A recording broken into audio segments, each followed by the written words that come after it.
η ΑΕΚ θεωρητικά είναι το φαβορί κόντρα στη Βασλούη. Ωστόσο, στο πρώτο μάτς έδειξε χτυπητές αδυναμίες στην άμυνα και στη μεσαία γραμμή, με αποτέλεσμα να γνωρίσει μία ακόμα ήττα στην ευρωπαϊκή της πορεία.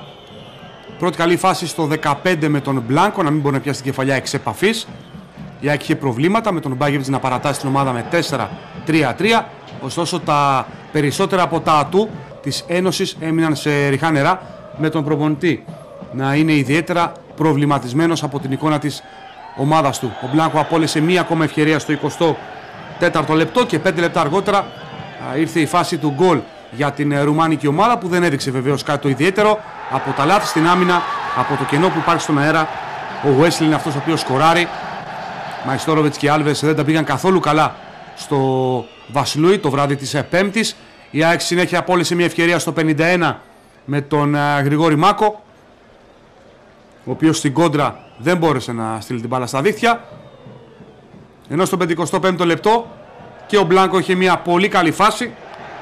Ο Χαϊσάν όμως έδιωξε και έτσι στο 67ο λεπτό, με τον Μπλάνκο να κυνηγάει μια χαμένη φάση, ο Λεωνάρντο να δίνει στον Τζιμπούρ, ο οποίος ανατρέπεται. Η ΑΕΚ είχε την μεγάλη ευκαιρία να ισοφαρίσει με τον Μπλάνκο και τα κατάφερε.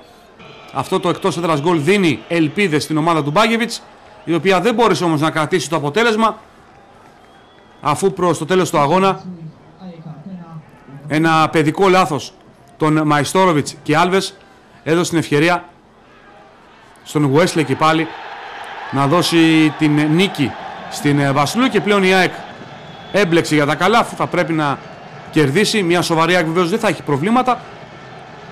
Η φάση του πέναλτι, ανόητο πέναλτι με Άλβες και Μαϊστόροβιτς, ο Wesley κάνει το 2-1. Ελαφρύ προβάδισμα για τους Ρουμάνους, η ΑΕΚ μπορεί να ανατρέψει το εις βάρος σκορ.